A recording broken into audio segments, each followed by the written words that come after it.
technical difficulties. Can you hear me? Yes, we can. My deepest apologies. I have been on and listening, and I thank you. I'm honored to be among my esteemed colleagues to discuss the pressing concern is the allegation that Governor Nasir El-Rufai is supporting prolonged insecurity in southern Kaduna baseless. No, it's not baseless. Governor El-Rufai is one of a cadre of politicians utterly failing to protect the lives and livelihoods of the Christian citizens of northern Nigeria and the Middle Belt.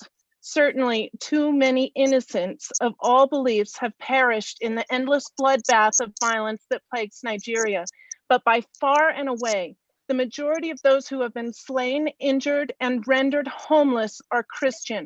The obviously biased Governor El-Rufai, a Muslim Fulani, has shown time and again through action and inaction his preference and protection for those who share his faith and ethnicity.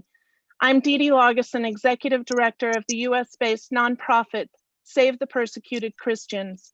We are a broad, transpartisan, multi-faith coalition of nearly 200 other nonprofits and faith leaders concerned that Americans don't understand the gravity of the violence facing Christians in a record number of countries around the world. Our coalition, working together since 2018, has mobilized thousands of Americans to action on behalf of those who are harmed for being Christian. And while we are primarily focused on the plight of Christians, our advocacy extends to others who are also persecuted for their faith or belief. As the US administration, from the President and Vice President to the Secretary of State and the Ambassador on International Religious Freedom have said, our God-given human rights to freedom of religion and belief is foundational to all other freedoms, those protected in our Constitution and those promoted worldwide in the Universal Declaration on Human Rights. Together, our coalition seeks to engage policymakers and officials that we might create real costs for those who marginalize, terrorize, and murder believers, that we might hold them to account for their crimes against humanity. I am not a politician, appointed official, or foreign policy expert, but as a college-educated American wife and mother, I am among the world's most influential and impactful demographic groups. I was first awakened from my peaceful ignorance to the gravity of religious-based violence in the world when ISIS swept across Iraq and Syria in a campaign to wipe Christians, Yazidis, and moderate Muslims off the map. That's how I came to be part of Save the Persecuted Christians. Then I watched in horror as dozens of Plateau State villages went up in flame and murder and mayhem erupted as US Ambassador to International Religious Freedom Sam Brownback departed Nigeria at the end of June in 2018. Something must be done for Nigeria, I thought, and my coalition fellows, including former Congressman Frank Wolf, agreed. It was then that we set about seeking the presidential appointment of a US Special Envoy to Nigeria. As part of that effort, I made it a priority to listen and learn from Nigerians that I might be informed and enabled to lift my voice this side of the Atlantic. It can be hard for an American wife and mother like myself to relate to the daily terror those in southern Kaduna and elsewhere in Nigeria are living with 24 hours a day, 7 days a week. I've only just returned from a family funeral. Along the way, I thought and prayed about those in Nigeria who cannot even attend a solemn funeral without fear of being slaughtered on the way. I look at my 6 sons and I wonder, what would it be like to live with fear for their lives every single day? With recent unrest in America, that reality is closer to home than ever before. In reaching out for information, I came to know of the Adara chiefdom in Kaduna and began following their plight. I watched as violence erupted in the marketplace and 20 Adara youth were hauled off to jail while others involved were left to roam free. I watched and read about the unsolved kidnapping and murder of the Agam Adara. Again, this case has gone unsolved, uninvestigated, and no one has been brought to book. Then I watched with dismay as violence erupted across Kaduna at the time of national and state elections in February last year, which continued unabated well into April and beyond. I brought reports to the International Religious Freedom Roundtable and alerted officials in various US agencies to the incessant and reportedly religious-based violence. It was then that I came to know members of the Adara who helped me understand on a microscopic level what is happening across the Middle Belt and northern Nigeria, and which has spread to at least 33 of Nigeria's 36 states.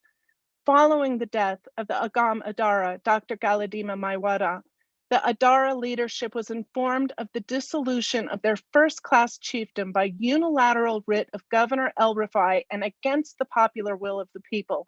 In fact, it was done without their consideration nor consent. And this mostly Christian Adara chiefdom was separated into different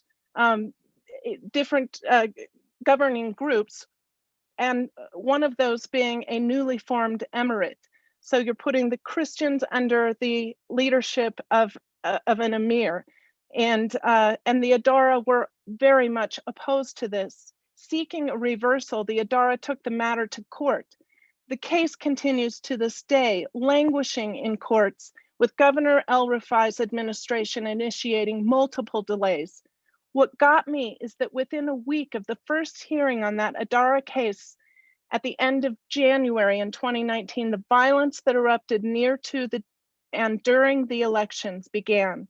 A Christian village in Kaduna was attacked by what witnesses said were marauding Fulani shouting Allahu Akbar and hacking or shooting to death everyone they encountered, including a pregnant woman and a blind grandmother. Showing no concern for the victims, instead, Governor El-Rufai struck back.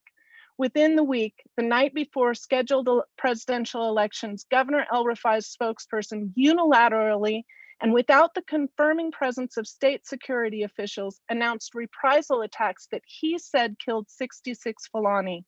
When questions arose concerning the validity of the governor's report, he doubled down and increased the casualty count to over 130. Anyone who dared to question his account, including a citizen journalist and a national human rights advocate, were intimidated and interrogated by the state. While the violence against the mostly Christian Adara in Kaduna continued, the governor failed to show concern for the Adara victims. Increased security was nowhere to be seen, and rather than seek an end to the violence without bias, Governor El-Rufai arrested 7 Adara elders for the as yet questionable reprisal violence against the mostly Muslim Fulani. Frustrated by this appalling injustice, my coalition decided to act. In June last year, and in coordination with International Committee on Nigeria, Kyle Apps and Stephen Anada, who are on the call today, and Congressman Frank Wolf, Save the Persecuted Christians, brought members of the Adara tribe, Ahari Bawa Magaji and Mercy Dio, to the United States to give witness to the violence in southern Kaduna. Together, we visited with members of the media, Congress, and the administration, including the Vice President's office. These witnesses told compelling stories about the travesty of terror being met out to Christian villagers of southern Kaduna. They unequivocally said the violence is ethno-religious based and is supported by the complicit actions on behalf of El-Rufai's government. Since then, we have continued to follow. We have reported on this. We have written a report to the UN Special Rapporteur on Freedom of Religion and Belief, and we continue to press for a US Special Envoy to Nigeria, and we continue to put Governor El-Rufai under the microscope. The violence this year has topped what we had last year, and last year was really, really bad. It's been bad for at least 5 years. And Governor El-Rufai has, instead of putting a stop to this, increasing security, bringing people to book, investigating the violence. Instead, he continues to parrot a farmer-herder narrative and to dismiss any religious basis to the violence that is happening. We believe that a top-down, bottom-up genocide of Christians is happening in Nigeria. And we are looking at Governor El-Rufai as one of the top players in that travesty. Thank you so much for listening to me today. I'm very excited to hear the reports from the other people on the line today. Thank you to all the panelists and to the moderators. Thank you, Magna.